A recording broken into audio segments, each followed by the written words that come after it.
Yeah, no, that's exactly it. Throughout the course of the year, every team's going to go through lulls. Us unfortunately to start the year. So, now it's about, all right, how are you playing? And I think there's a strong belief with our guys that they know, and they've proven in stretches for sure that we can play and compete with anybody. And now it's about closing it. We've got off to good starts. So it's not that. It's the second half and those little lulls, and getting them to kind of understand where the breakdowns happen and how a lot of times for this team, it could be a catastrophic turnover that now translates to a transition basket. So instead of maybe extending a lead if you have it, now it's a one-point game where it's tied. And I think it's just those moments to continue to show them on film. But at the end of the day, proof's in the pudding. You got to sometimes do it to get over that hump. You got to get that one stamp of confidence to get over the hump, and that's really just what we're looking for right now. Ben, when you are focused on winning, just what kind of pressure are you under? I mean, just being a head coach in the Big Ten, you kind of know what comes with that territory. What kind of pressure are you feeling right now? Yeah, no, it's honestly no different just because I think most guys in this position, I won't speak for everybody outside of me, but you're a competitor by nature, so nobody puts more pressure on myself than me. And you know it, like, if you're playing good, you know what people are saying. If you're playing bad, you know what people are saying. So you can kind of take that out of there. I think the pressure is more of, you want to do it for the guys, that came to play for you. You want to do it, for yourself because you're a competitor. You want to do it for the people that hired you.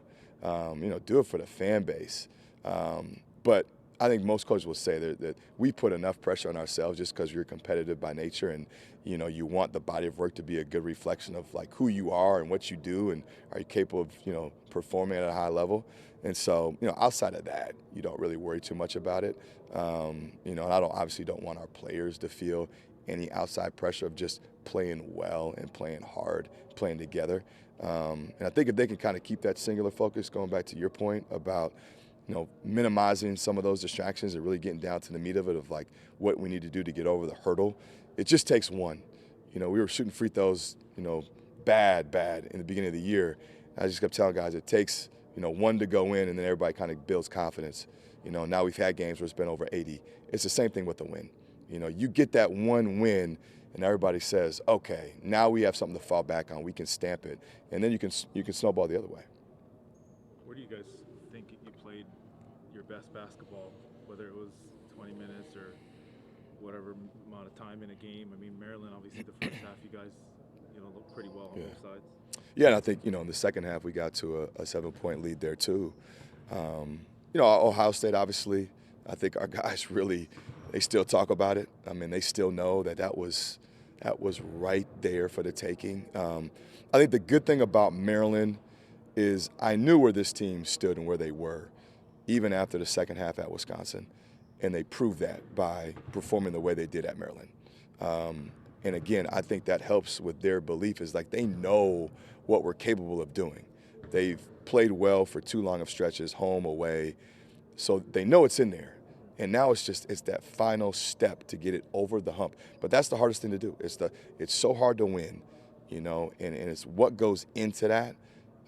And that's what we're trying to figure out. And it's been something different every game. Last game, you beat them by 5 on the glass. You shoot over 80% from free throws. You shoot over 40% from 3. And you have 3 guys in double figures. And it was 3 guys with 4 fouls that hurt us. And we didn't turn the ball over against their press, right? We had 1 turnover. It was a 5-second call, but we handled their press. We pretty much handled their half-court pressure. It was just the careless, like a random travel, the self-inflicting errors. Or instead of hitting a single, you probe a little bit too much, and it's a turnover that led to a transition basket. They didn't have to work against our defense, which had played pretty well. So in that game, it was something a little bit different than maybe it was in the Wisconsin game. Maybe it was a little different than in the Ohio State game. And so it's a little bit of moving targets. So you want to be able to kind of minimize that and figure out, okay, let's get confidence in all these areas so we can focus in on, 1 or 2 things that we can single out as like, this is going to get us over the hump. And that's what we're going to do. I mean, for football, it's like it's the coach and the quarterback for your team. I feel like maybe you might get a lot of pressure, but also the best player, which is Dawson. Do you feel like he goes in the game sometimes feeling like he has to have like 40 points for you guys or 30 points for you guys to have a chance? You know, I don't think he's built like that. I hope he's not. I don't want him to feel that pressure. You know, he shouldn't by any way. I think he's a competitor, so I think he knows he's a good player. So I know he knows, like, man, I want to play well to help our team, but he shouldn't feel the pressure of having to be a guy that has to get 30. You know, we talk a lot about everybody's got to just do their job and do it a little bit better. I mean, and that's it. And, you know, no guy needs to feel like they got to put the cape on and be Superman. You know, if everybody does their job and does it a little bit better, I think we're that close to getting over the hump. He's capable of that, though. He has the talent. I mean, he's had some monster games in Big Ten play. Is a key to unlocking him with other guys playing well? Or? Yeah, no, it definitely helps. I mean, you know, when you have a surrounding core that can make plays for themselves and for other guys, it definitely helps us. Now a team can't just key and sit on Dawson.